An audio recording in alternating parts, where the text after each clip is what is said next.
오늘 이제 구약 말라기 마지막입니다. 이제 다음부터는 신약에 들어갈 텐데 말라기서 1장 11절 한 절만 우리 함께 합독하십니다. 만군의 야외가 이르노라. 해 뜨는 곳에서부터 해 지는 곳까지의 이방 민족 중에서 내 이름이 크게 될 것이라. 각 처에서 내 이름을 위하여 분향하며 깨끗한 제물을 드리리니 이는 내 이름이 이방 민족 중에서 크게 될 것임이니라. 아멘. 제가 그림을 한 장 그리고 말씀을 받겠습니다.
오늘은 구약의 마지막 소선지자 말라기입니다. 말라기.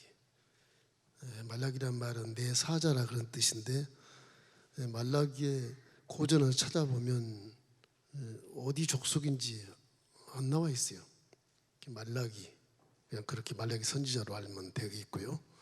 이 말라기는 이스라엘 백성들에게 하나님의 어떤 경고, 약속, 에레미야 시대나 느헤미야 시대나 스가랴나 할 것 없이 다 학계나 다 이제 바벨론 포로 잡혀가고 돌아와서도 정신을 못 차리고 신앙을 관리를 못하니까 결국에는 하나님이 침묵해버리는, 한 400년가량 침묵해버리는, 선지자도 내지 않고 그런 경고를 이렇게 하게 돼요. 그 나중에 나서 말라기가 이제 예언했던 대로, 이사야가 예언했던 대로 이제 400년 후에 로마 제국의 멸망이 다가올 시점에 예수님이 이제 이 땅에 육신으로 오셔서 우리의 모든 죄를 짊어지고 십자가 달리신 사건이 이제 나오게 됩니다. 이 시대 배경은 이제 기원한 지 한 100년쯤 후, 수르바벨이 기원하고 한 100년쯤 후니까 기록연대는 한 610년 대 640년 그 사이. 그 사이 느헤미야가 성벽을 건축하고 이렇게 수축하고 난 그 이후, 그래서 410년에서 한 40년 사이, BC 5세기 그 중반쯤, 이때가 이제 기록되는 그런 서신으로 볼 수 있습니다.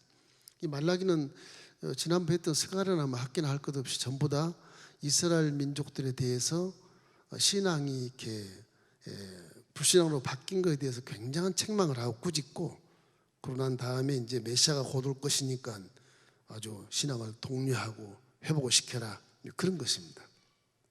결국 이 말라기야 선지자는 하나님께서 마지막으로 이제 말라기 선지자를 보낸 다음에 그 후에 400년의 세월 침묵으로 이렇게 끌어가면서 우리 이제 유대인들을 또 선민들을 굉장히 궁금하게 하고, 하나님 떠나버렸는가, 안 계신가, 완전히 버리셨는가, 이런 경각심을 이제 주게 되는 것입니다.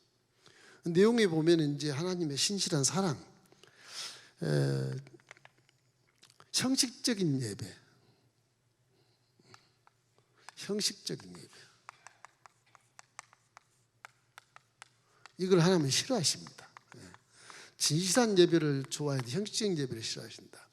옛날에 구약에 제사를 드리고 뭐 양을 바치고 황소를 바치고 뭐 이렇게 하는 그런 것들은 이 사람들이 다 형식적인 예배를 드리는 거예요. 이거에 대해서 하나님이 굉장히 진노하시고 결국 이 제사장들의 불경건 때문에 제사장들이 해야 될 책임을 소홀히 하기 때문에 결국 제사장들에게도 굉장한 책망을 하는 것입니다. 언약은 명확한데 약속은 모세오경부터 약 그때부터 한 1000년 전부터는 약속이 시내산에서 모세가 하나님 말씀 약속 받을 때 그것이 계속 명확하게 약속이 지어지고 있는데 1000년 후에 이게 무너지는 거예요.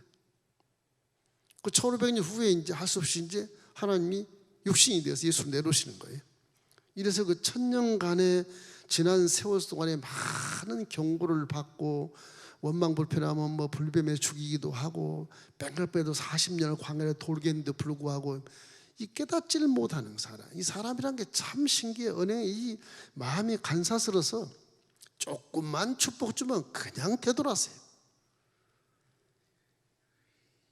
어렵게 하면 또 어렵게 한다고 원망불평하고 사람 마음이 그렇습니다. 그게 하나님을 떠난 죄인의 모습이 그런 모습이거든요. 그 하나님이 구원의 길을 율법을 열어주고 했는데도 의인 없나니 하나도 없다.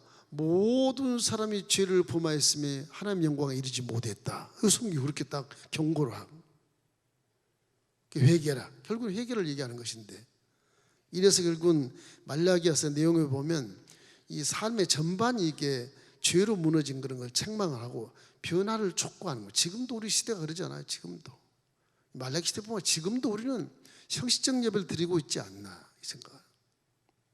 예배보다도 직장과 돈을 벌어야지 어떻게 살라고 그럽니까? 이렇게 질문하신 어린아이 같은 질문들 보면 그것이 무엇이 우선이고 무엇이 차선인가를 생각하십시오. 지금 가서 돈은 번도 하나님 돈이고 예배하는 시간도 하나님 시간이고 먹고 마셔도 다 하나님 것인데 뭐 그렇게 네 생각대로 계산하고 생각대로 벌어서 뭐 안주하려고 하느냐 그런 책망이겠죠.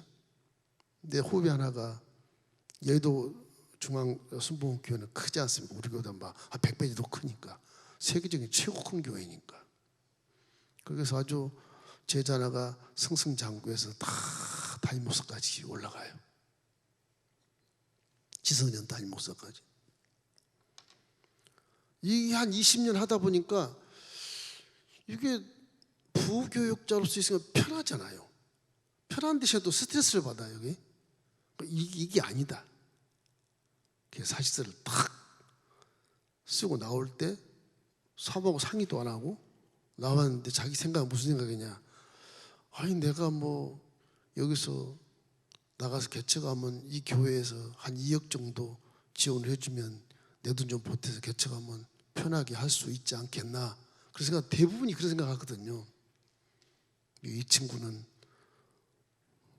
그냥 사실서 그냥 인사발령 기간도 아닌데 그냥 사실서를 내고 나와버렸어. 어떻게 살라고? 이제 사모하고 와서 싸우고 이제 어떻게 살라고 나왔냐. 총 20년 했는데 뭐가 있겠습니까? 부교육자가 뭘 돈을 모았겠어요? 뭐 했겠어요? 아무것도 없거든. 아니야, 내가 20년 부교육자 하다 보니까 내 마음이 너무 안주하고 이게 아닌데 자꾸 그런 게 마음에 부담이 오니까 차라리 내가 놓고 새롭게 기도해서 내가 금식하고 기도해서 첫 신앙 고백을 찾고 하나님이 정말 원하신 것이 무엇인가를 내가 찾기 위해서 나왔으니까 이해를 하십시오. 그리고 이제 할 수 없이 사모야 하면 어쩔 수 없는 것이니까 사모가 이제 돈 벌러 가야 되는 것이고 그래서 나와서 기도하다가 이제 개척의 준비를 하고 있더라고요. 그분 말이래요. 목사님, 내가 뭐 거기서 퇴직금 음식으로 받아가지고 2억을 받든 1억을 받든 그것도 하나님 거지 않습니까? 그러면 내가 나와서 새로 개척해도 거기서 안 주면 하나님 저 주시지 않겠습니까? 그런 개념. 그게 정상적인 개념이에요. 하나님의 돈은 내가 받는 것이 아니고 하나님 주시는 거예요. 그러니까 항상 너희는 먼저 그의 나라 의를 구해라. 그리하면 모든 것을 내게 더하시리라. 이 말씀이 마태복음 6장 33절에 나오는데 이 말씀이 우리가 먼저 해야 될 것과 나중에 할 것을 명확하게 갈라놓아요. 우리 자꾸 받는 걸 좋아하잖아요. 누가복음 6장 38절에는 주라 그리하면 줄 것이니 후회되어 흔들어 누르고 넘치게 해서 안겨주리라. 하나의 법이 딱 그렇게 돼 있어요. 법이. 우리는 받는 것을 기억하고 계산을 잘해서 살아가는데 그거는 우선과 차선을 뒤바꿔서 내가 산다는 개념이 되지 않습니다. 그럼 그 신앙이라고 하는 것은 하나님께 100점 맞을 신앙이 아니란 말이에요. 아, 너는 네 힘으로 살려고 발버둥을 치는구나. 살아봐라. 그렇게 되는 거야. 예배를 와서 한번 메인 예배는 반드시 드려야 되는데 이 메인 예배를 안 드리고 내가 돈 벌러 갔다. 참 부지런하고 칭찬을만 해요. 그리고 인격도 좋고 좋은데 신앙 안에서는 무엇이 먼저인가를 생각해. 항상 생각해야 돼요. 그렇게 번 자나 하나님을 섬긴 자나 나중에 결론을 가보면 하나님 섬긴 자가 훨씬 더 복을 받고 있는 거예요. 이거라서 마음에 두시기를 바랍니다. 이것이 뭐 그러게 했어 그러지 말고, 자, 이 이스라엘 백성들의 말라기서에 나온 이 형식밖에 남지 않은 예배, 여기서 우리에게 충고를 하는 것이에요. 그림을 그리나 이게 어디 요양원에 가니까 아빠를 딸이 보는데 그 유리를 잡고 이렇게 눈물을 흘리면서 전화기로 아빠하고 얘기하는 모습이에요. 제대로 그런지 모르겠지만 아빠 살아계시잖아요. 잘 있냐? 아, 잘 있어요 아빠. 이 코로나 이것 때문에 아주 이 신앙에 굉장히 어떤 고민을 하게 만드는, 아빠가 돌아가시고 살아계신다고 저기 눈으로 보고 내 딸아 잘 살아라, 나같이 살면 안 된다, 이렇게 살아라. 아빠 알았어 건강하셔야 돼. 코로나 끝나면 만나야 돼? 막 그러고 울더라고. 그 모습에 생각을 그린 건데, 우리도 신앙생활에 하나님과 이렇게 면전의식을 가져야 돼. 언제가 제가 수렴청정하는 그림을 하나 그린 적이 있을 겁니다. 아마 왕이 뒤에 계시고 세자가 이렇게 앞에서 뒤에서 딱 가리개를 치고 왕이 아빠 왕이 말하면 세자가 그대로 공포하고, 이게 신앙의 그 구조거든요. 신앙의 구조. 하나님은 지금도 살아계시거든. 우리가 살아계신데 알면서도 전부 내 생각으로 막 살려고 해요. 자꾸 하나님 만나야 돼요. 이 형식적 예배 속에서 결국에는 하나님이 이게 말씀, 하나님은 살아계신다. 그러면 여기에서 이제 말씀은 음명이랑 똑같아요. 임금의 말이랑 똑같습니다.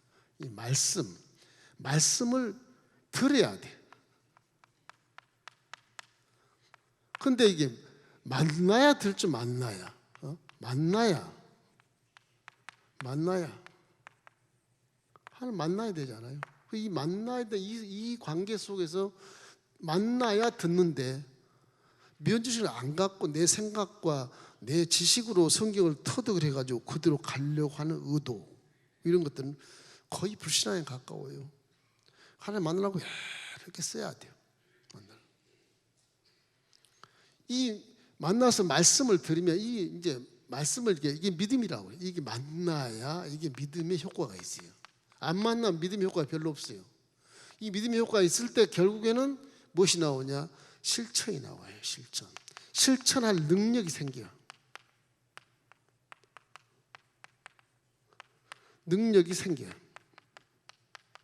이 말씀을 직접 보고 듣고 만지고 했을 때 결국 이 실천할 능력이 생겨. 이때는 이제 성령이 역사하는 거죠.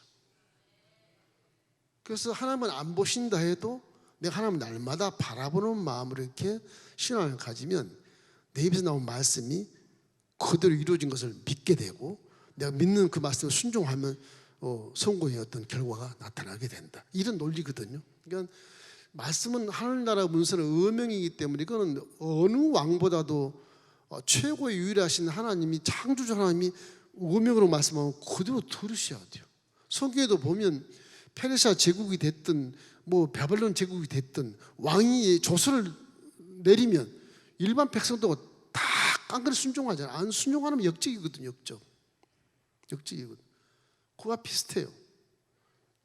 하나님의 말씀은 음행이기 때문에 왕의 조서와 같아요. 그 조서를 어기면 역적이 되는 거예요. 그러니까 우리도 말씀을 불순종하면 역적이 되겠죠. 역적이 되면 죽습니다. 죽어요. 그거 하면 안 돼요. 왕이 죽인다니까. 그 말씀을 불순종하는 것은 역적이 되는 길이고 사망의 길로 가는 거예요. 이걸 우리가 글씨로 보고 소리로 듣기만 하니까 뭐 설사 그러겠어. 그렇게 하는 거예요. 이 정도는 다 죄진데 뭐 이 정도야 뭐 어때? 이런 경험을 가지고 세상과 이렇게 타협하고 그렇게 사는 거란 말이에요. 그게 신앙에 마귀가 틈탈 수 있는 좋은 틈을 만들어 놓는 거예요. 좋은 틈을 만들어 놓는 거예요. 여기서 자꾸 사람들이 이렇게 뭐랄까 불신앙을 갖게 되고 타락하게 된다. 지금 제사장들까지도 이 형식적 예배를 드리니까 하나님이 기가 막힌 거예요. 그 400년 동안 선지자도 안 내보내. 아주 침묵해버려. 죽든 말든 딱 침묵하고 나서 신약시대에 와서 이제 말씀 육신이 됐을 때 내려와서 어쩔 수 없이 이 한 길밖에 없다. 내 피로 죄사함을 받을 수밖에 없고 그거를 믿어야만 되는 거지 행함으로 할 수는 없으니까. 이 인간들이 행함으로 하기는 틀렸잖아요.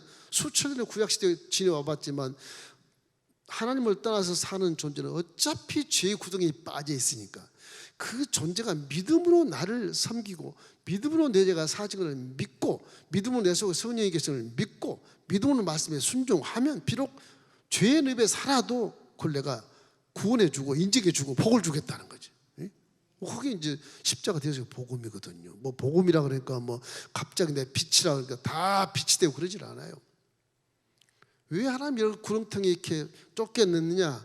그거는 마귀를 멸하기 위해서 그러는 거예요. 사실은 저와 여러분 존재케 하는 거예요. 복 주려고 하는 것이 아니라 첫 번째는 마귀를 멸하기 위해서 어둠을 쫓아내고 무질서를 쫓아내고 혼돈을 쫓아내고 밝은 빛으로 환원시키기 위해서 저와 여러분을 이 자리에 존재케 하신 거예요.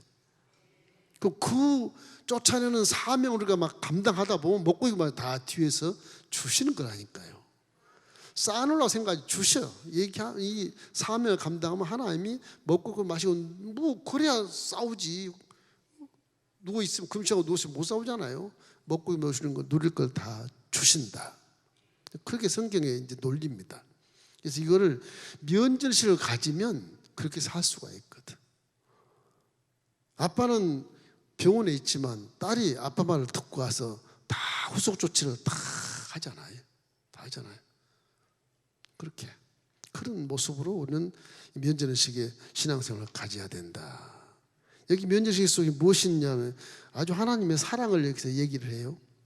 두 번째는 말라기는 하나님의 진실한 사랑, 진실한 사랑을 계시합니다. 하나님은 이렇게 너희들을 사랑한단다. 그 사랑이 얼마나 큰지 말라기 1장 1절 5절에 이런 말씀이 있어요. 한번 읽어보십시다. 야훼께서 말라기를 통하여 이스라엘에게 말씀하신 경고라. 야훼께서 이르시되 내가 너희를 사랑하였노라 하나 너희는 이르기를 주께서 어떻게 우리를 사랑하셨나이까 하는도다. 나 야훼가 말하노라 에서는 야곱의 형이 아니냐. 그러나 내가 야곱을 사랑하였고 에서는 미워하였으며 그의 선들을 황폐하게 하였으며 그 산업을 광야의 이리들에게 넘겼느니라. 에돔은 말하기를 우리가 무너뜨림을 당하였으나 황폐한 곳을 다시 쌓으리라 하거니와 나 만군의 야는 이르노라. 그들은 쌓을지라도 나는 헐리라. 사람들이 그들을 일컬어 악한 지역이라 할 것이요 야의 영원한 진노를 받은 백성이라 할 것이며 너희는 눈으로 보고 이르기를 야훼께서는 이스라엘 밖에서 크시다 하리라. 에서가 에돔 땅에 엄청난 나라 민족을 이루고 살아요. 이스마엘 족속의 후예로 이렇게 돼가지고서 사는데 그 에돔이 이제 멸망했지 않습니까? 멸망해.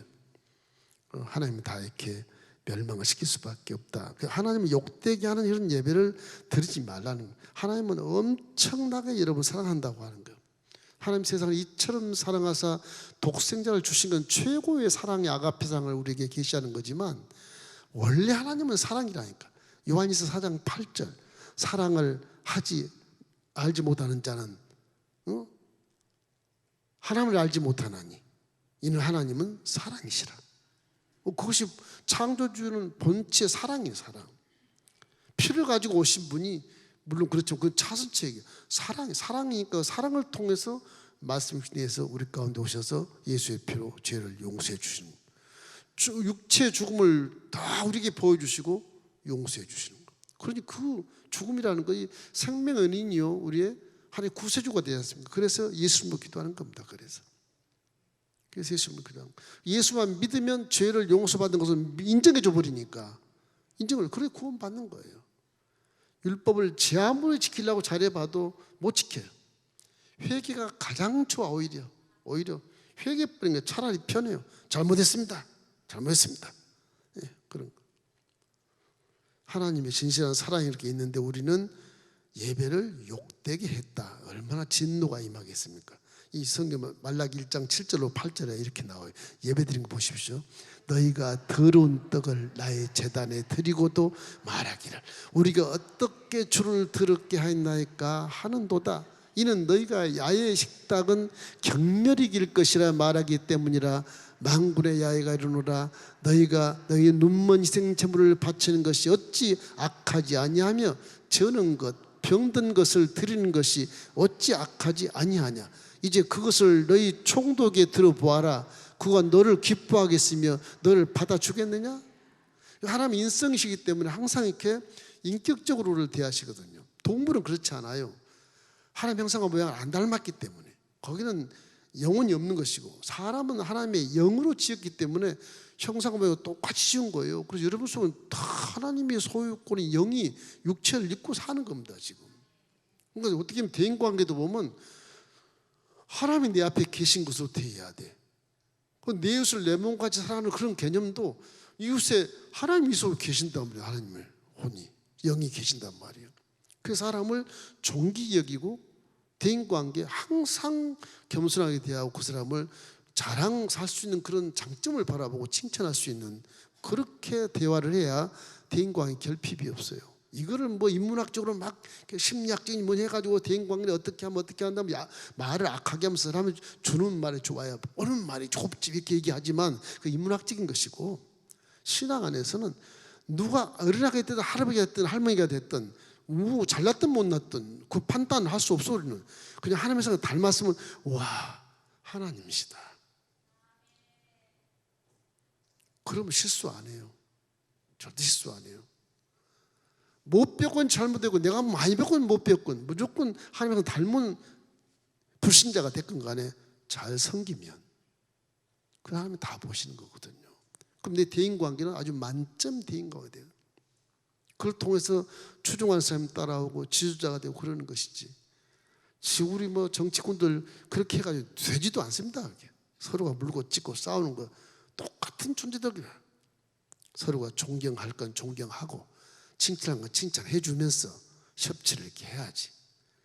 이 대인관계에 문제가 생겨요. 저게 원수가 돼요. 6.25 전하고 똑같습니다. 지금 똑같아요. 다시 전쟁이 일어날지도 몰라요. 그래서 우리가 나라 민족을 많이 기도해야 돼. 이 지도자들 좀 제발 좀 눈을 뜨게 하고 어떻게 하면 대인관계 협치에 좋은 영향을 끼칠 것인가를 기억하고, 기독교인만 되면 상대가 하나님이라는 사실을 기억하면 어찌든지 겸손하고 어떻게 하든지 그들을 칭찬하고 친하게 지내고 내 몸같이 사랑하려고 애를 써서 야당이 됐든 여당이 됐든 진보가 됐든 보수가 됐든 협치할 수 있는 그 근간이 나오거든요. 말씀을 딱 중심에 두고 하면 이건 네 잘못했지 않아, 그거 인정해주고, 이거 잘했잖아 칭찬해주고, 이렇게 가야 돼. 이렇게 가야 돼요. 남의 나라가 와가지고 두 나라가 싸운 것처럼 그렇게 살아가는 그 모습은 국민 정세에도 아주 안 좋습니다. 나라를 투동강으로 만드는 겁니다. 내분이라는 나라들 보십시오. 지금도 내분이라고 막 무정부 상태에서 정부와 그 반란자와 함께 싸우잖아. 자기 민족만 다 죽어요. 그래가지고 다 죽어요. 그게 마귀 역사는 마귀. 그래서 이제 세 번째는 요 말라기서는 말씀을 신실하게 가르쳐요. 말씀. 이 말씀은 중요하죠. 말씀 교육을 해요. 말씀 교육. 하나님 말씀은 인생이 에덴을 떠나서 쫓김받은 곳에서 니네들은 죄진 자로서 이렇게 살아야 된다. 이렇게 살아라. 설명서. 냉장고로 사놓으면 210kg도 꼽아야 다. 근데 그걸 안 보고 110으로 탁 꼽아서 고장 내버리고. 그런 것이 불신앙의 모습이거든. 정확히 220kg도 꼽아줘야 돼. 그래야 냉장고가 돌아가죠. 사람도 마찬가지. 말씀이 이게 역사책 같고 무슨 문학책 같고 막 그런 것이 있겠지만은 신화같이 이 전부 실제. 요 실제 있는 것을 전부 교훈 삼고 니네들은 앞으로 이렇게 살아야 된다. 그래야 복을 받는 된다. 그래야 하나님 앞에 칭찬받는 자녀가 된다. 이 말씀을 이그대로 안 살고 엉뚱하게 살라 그러니까 안 되는 거예요. 말씀대로만 살면 문제가 하나도 없어요. 아마 지구촌이 다 통일될 겁니다. 말씀을 살면. 그렇게 될 리는 없을 것이다. 역사적으로 봐도 힘들겠지만, 자, 말씀이 얼마나 중요한가. 물론 시편 19편 7절 8절에도 하나님의 말씀이 영혼을 소생시키고 마음을 정죄 기쁘게 하고 눈을 밝게 하고 이런 말이 많이 나오는데, 물론 그렇습니다. 근데 말씀은요, 음영이 이 말씀은 음영이. 이건 반드시 듣고 지켜야 돼요. 청종해야 돼요. 그래야 그것이 믿음이 있는 거예요. 말라기 2장 5절 6절을 한번 읽어보십시다. 내 의와 세운 나의 언약은 생명과 평강의 언약이라. 내가 이것을 그에게 준 것은 그로 경외하게 하려 함이라.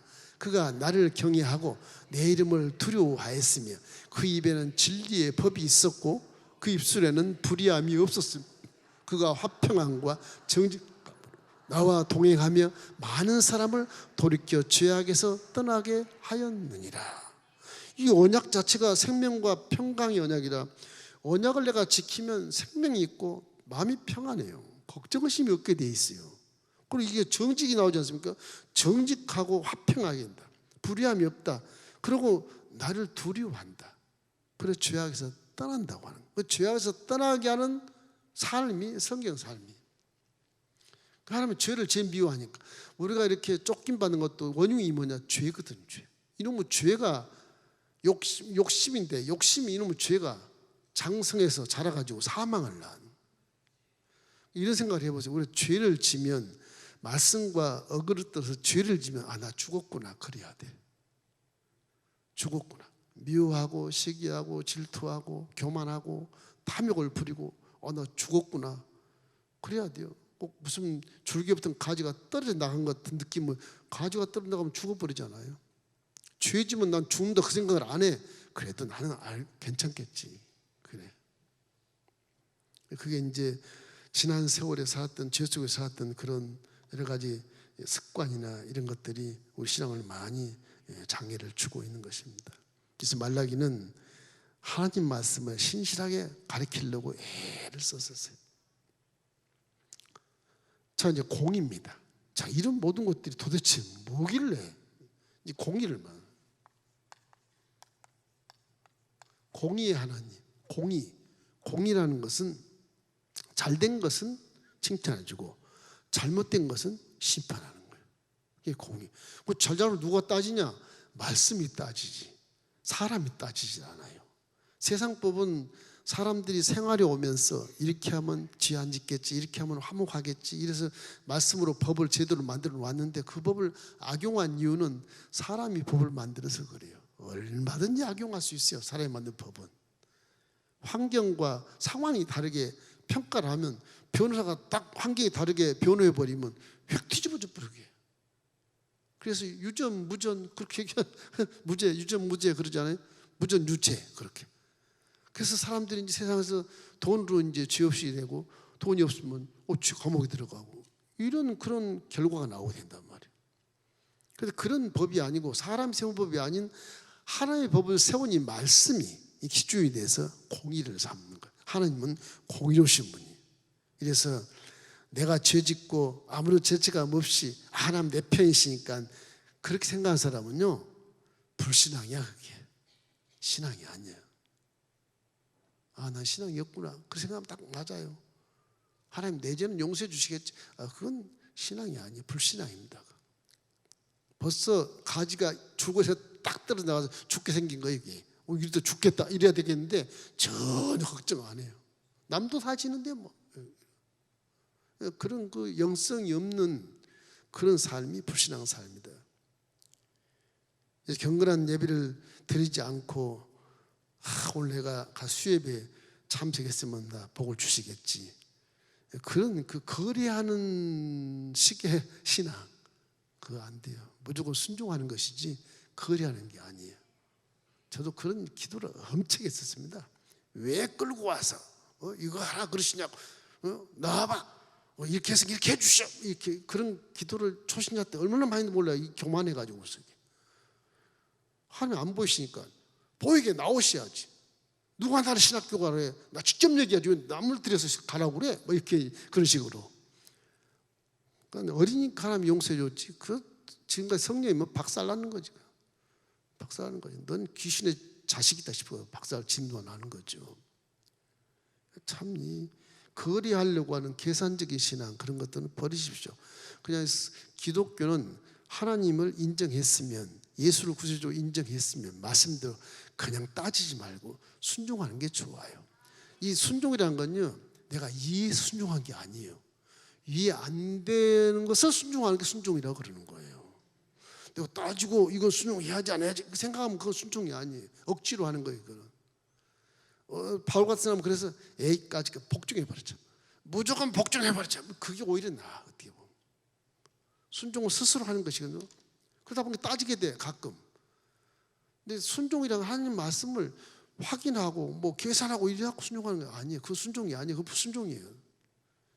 무조건이라는 개념 앞에 붙으면 좀 이상해 보이지만 알고 순종하는 것이 순종이 아니에요. 모르고 순종하는 것이 순종이에요. 네. 항상 그걸 염두에 두십시오. 그래서 하나님의 공이라고 하는 것은 하나님이 창조주의 만왕의 왕이기 때문에 이게 왕이거든요. 만왕의 왕. 이 왕의 공이거든. 왕의 공이. 왕의. 여기는 결국은 순종밖에 없어요. 다른 의미가 전혀 없어요. 순종만 해라 왕이 책임진다. 그게 이제 기독교 신앙이거든요. 온전한 11조가 나와요. 말라기에 여러분 많이 사용하시고 온전한 3장 10절 나오죠. 한번 읽어볼까요? 3장. 사람이 어찌 하나님의 것을 도둑질 하였느냐.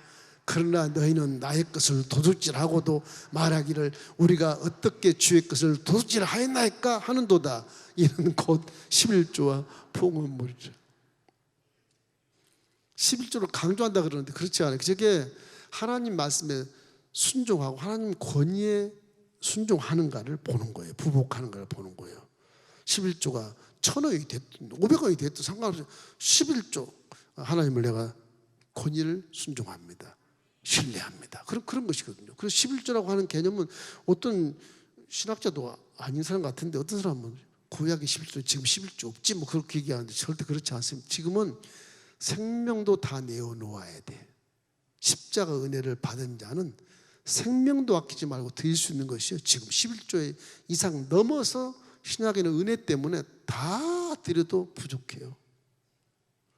신약에 나와요. 11조 11조 드려라. 가져가 드려라. 다 나옵니다.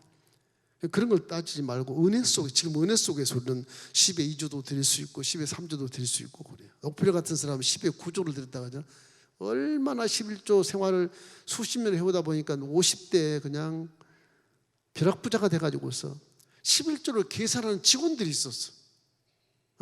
회사에 11조를 계산하는 직원들이 한 30명. 수많은 회사들이 많다 보니까 11조를 계산해서 바치는 거예요. 나중에는 10의 9조도 바쳤다. 그래서 막 2,000개의 교회를 세우고 대학을 세우고 병원을 세우고 세계적인 목표라고 50세 이제 암이 걸려서 너 죽겠다 그러니까 이제 산성을 내리니까 어머니한테 가서 어머니 나 이제 죽겠네. 내가 먼저 가네. 그럼 이제 그러니까 엄마가 야 네가 가려면은 천국 가는 것인데 걱정하지 말아라. 그럼 나 물질하고 다 선한 자선 사업을 좀 하고라도 가라. 그래서 어머니 말을 듣고 교회를 2,000개를 짓고 시카고 대학을 짓고 병원을 짓고 91세까지는 살아요. 그분이 50세 암 걸린 사람이.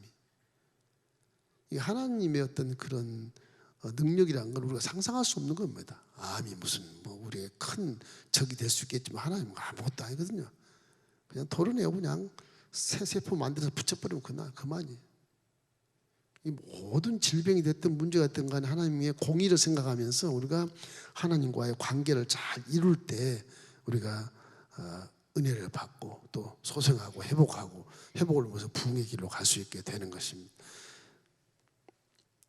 말라기 3장 10절은 망군의 야훼가 이르노라 너희 온전한 11조를 창고에 들여 나를 시험하고 복을 쌓을 것이 없도록 붙지 않아 보아라. 성경에는 하나님을 시험하라는 말을 직접 말씀하시오. 나 시험하고 싶냐? 11조 한번 세봐라. 내가 내게 복을 쌓을 것이 없도록 쌓겠다. 그 부수적으로 록펠러처럼 11조를 드리고 경건한 삶을 살고 정직한 삶을 살 때 물론 그렇게 되겠죠. 악한 삶을 살면 11조만 드린다고 해서 복 받는 게 아니잖아. 부수적인 것이죠. 결국은 시험하라는 말은 네가 정말 경건의 삶을 살면서 11조를 드리냐 하는 것이죠. 그러면 록펠러처럼 복을 주겠다. 이래서 결국에는 이 말라기가 야훼의 날을 이제 준비한 것을 얘기합니다. 하나님이 우리를 악에서 보호하시고 앞으로 미래에 메시아가 올 것을 말씀해 주세요. 말라기 마지막에 그 나와요. 말라기 4장 4절 6절 우리 한번 읽어보십시다. 호렙에서 온 이스라엘을 위하여 내 종 모세에게 명령한 법 곧 율례와 법도를 기억하라. 보라 야훼의 크고 두려운 날이 이르기 전에 내가 선지자 엘리야를 너에게 보내리니 그가 아버지의 마음을 자녀에게로 돌이키게 하고 자녀들의 마음을 그들의 아버지로 돌이키게 하리라. 돌이키지 아니하면 들을 건데 내가 와서 저주로 그 땅을 칠까 하노라 하시니라. 저 엘리야란 저 말라기의 말씀이 이제 400년 후에 이제 광야에서 메뚜기를 먹으면서 석청 먹으면서 이렇게 가죽 옷을 입고 막 회개하라 외치는 침례 요한이 엘리야 모습으로 나오는 거예요. 그리고 이제 주님이 그 다음에 나오시는 거죠. 결과가 그렇게 되는 것입니다.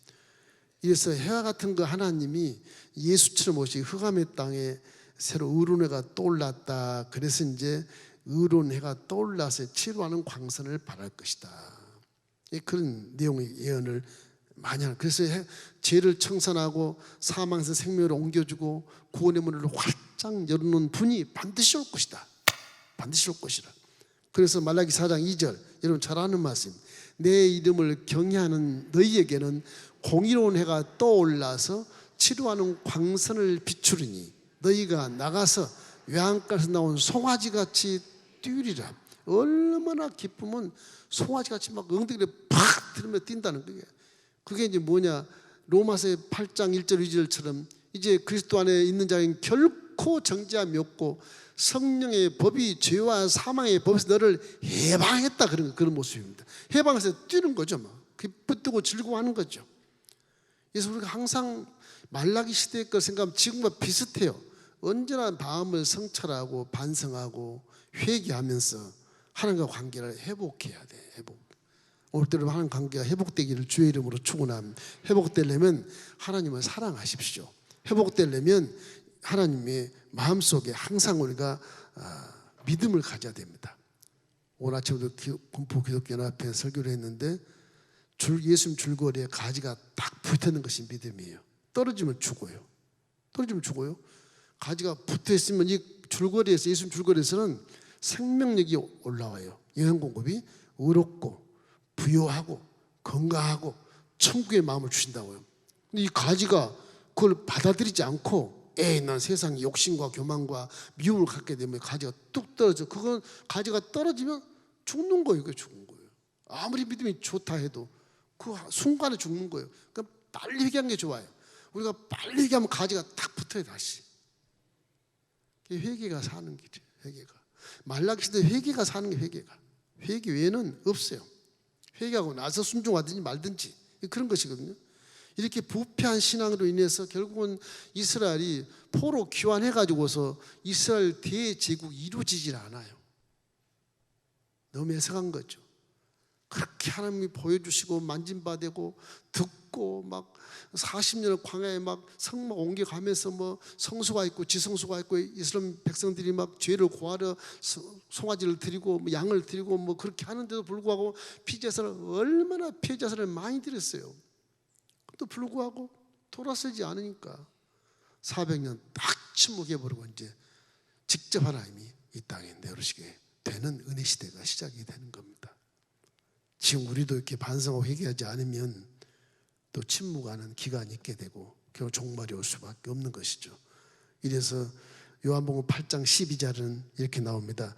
내가 예수께서 또 말씀하시되 나는 세상의 빛이니 나를 따르는 자는 어둠에 다니지 아니하고 생명의 빛을 얻으리라. 예수님이 빛으로 이제 오시고 요한복음 예수님의 1장부터 쫙 나와요. 나는 참 빛이니 이렇게 나와요. 어둠 속에 빛이 오니까 어둠이 다 사라져. 예수님과 하면 귀신이 다 도망가는 거예요. 이게 왜 나한테 옵니까? 다 도망가잖아요, 귀신들이. 그 예수님이 이제 33년 공생하고 십자가 달려 우리 죄를 다 사하고 4일 만에 부활해서 40일 동안 저희들이 보이고 41일째 승천하시오. 천사와 함께 승천해서 지금 하늘보좌 우편에 앉아 계시거든요. 벌써 2000년이 됐어요. 무슨 얘기냐? 빛이 사라진 지 벌써 2000년이 됐어요. 2000년. 우리나라에 복음이 온 거죠. 그러면 참빛이 사라졌지만 우리는 말씀을 통해서 참빛을 찾을 수 있으니까 성령이 와 계시니까 우리가 이제 예수님처럼 빛을 가지고 등대가 돼가지고 세상을 비춰야 돼. 비춰야 돼. 십자가를 내가 1시간마다 빨갛게 하얗게 비추게 하는 이유는 그런 데 있어요. 교회가 살아서 빛을 비춰야 돼. 그러면 그들의 창문을 바라보고 빨갛게 빛이 비치면 영혼이 깨어날 수도 있어요. 하얗게 빛이 비치면 영혼이 노래에서 깨어날 수도 있고 그런 영적인 개념이 있거든요.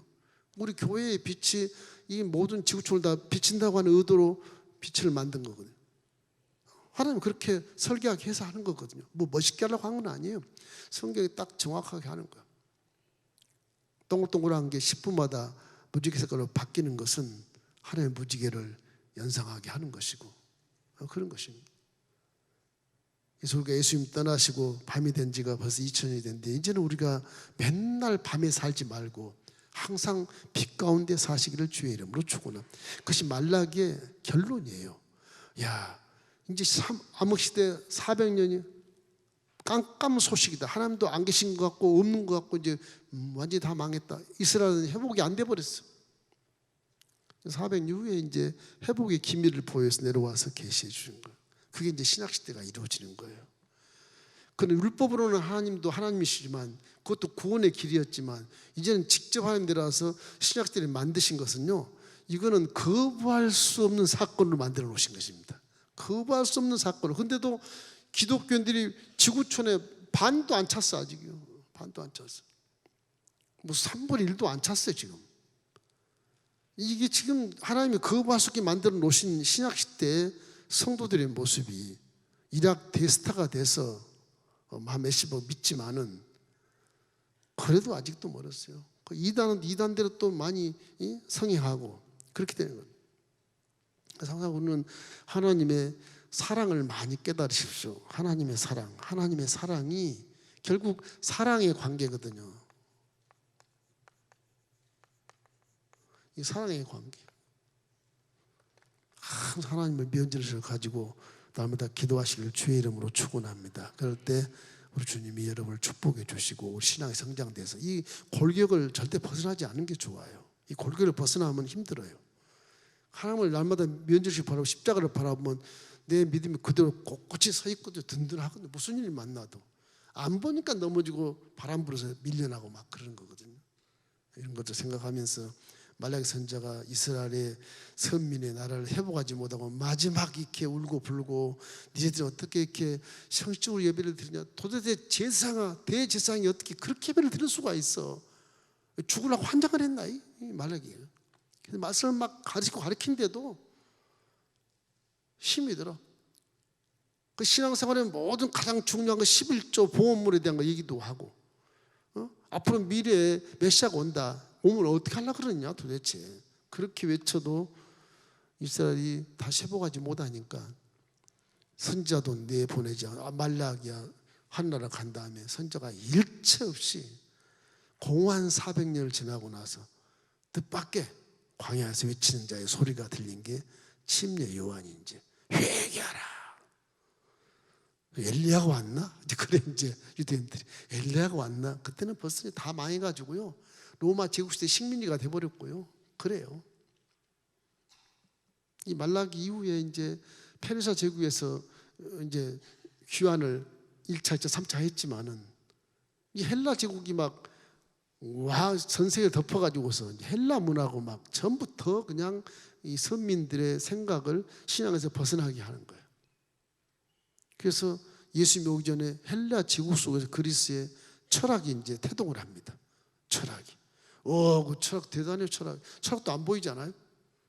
철학은 그래도 정반합으로 딱 물질 세계에서 인정하게 철학을 해요. 소크라테스, 아리스토텔레스 이런 사람들. 예수님이 오기 전 한 500년 전, 300년 전 그런 사람들이에요. 그리스는 그 당시 막 어마어마한 발전이 되고 이게 발전이에요. 예수님이 와보니까 한국은 막 굴 속에서 움막 치고 살았고요. 아프리카보다 더 못 살았고요. 그리스는 막 5층 석으로 막 5층을 짓고 살고요. 막 10,000명이 들어간 막 운동장을 막 건설해서 있고 마차 타고 막 문명 차이가 뭐 완전히 뭐 그냥 초문명 시대와 아주 그냥 원시 시대 삶으로 이렇게 갈라졌던 그 시대가 바로 대한민국이 고조선 시대, 고조선 시대에 예수님이 나타나신 거예요. 세월이 그렇게 어려워요. 참 초대교회 이제 단계에서 서기로 바뀔 때 그때가 예수님이 태어난 시기인데 그때 우리나라는 고조선 시대였다. 운막에 살았던 때였다. 너무 황당하죠. 그것이 바울을 통해서 동쪽으로 계속 왔으면 얼마나 좋았겠어요. 그러니까 성령이 자꾸 막아가지고 서쪽으로 가게 하는 거예요. 제가 기도할 때는 우리 동쪽에 대한민국은 비록 운막에 살지만 착한 사람들이 산다. 동방예지국 조용한 아침의 나라. 그러니까 하나님이 좀 기다려도 된다고 생각했던 것 같아. 유럽이 막 바이킹족 속에 있고 난리 법석을 쳤거든 그 당시 시대에. 그러니까 성령이 유럽으로 막 밀어가지고서 바울이 유럽을 먼저 전도해서 거기서 이제 또 핍박받으니까 이제 미국으로 이제 청교도가 떠나서 미국은 200년도 안 됐으면 초강대국이 되어버렸잖아요. 초강대국이. 우리나라도 이거 뭐 기독교에 들어온 지 뭐 한 145년? 그 정도 돼요. 140년 되는 가운데 이렇게 그냥 발전되어버려요. 기독교 가는 나라는 다 발전됩니다. 선진국은 거의 다 기독교인들이에요. 기독교 나라예요. 후진국이 다 불신교 나라고 불신자 나라고. 이 말씀이 갈 때는 사람이 변화가 되기 때문에 그런 것입니다. 저와 여러분이 많이 변화돼서 군부시뿐만 아니라 우리나라 전체에 대한 사회 신뢰사를 만들고 건강한 나라를 만들 수 있다고 하는 그런 사명감을 가지고 믿음을 잘 지켜서 이렇게 면전의식을 하면 오늘도 하나님 나를 보고 함께 대화하는 면전의식을 갖는 그런 신앙이 되기를 주의 이름으로 축원합니다.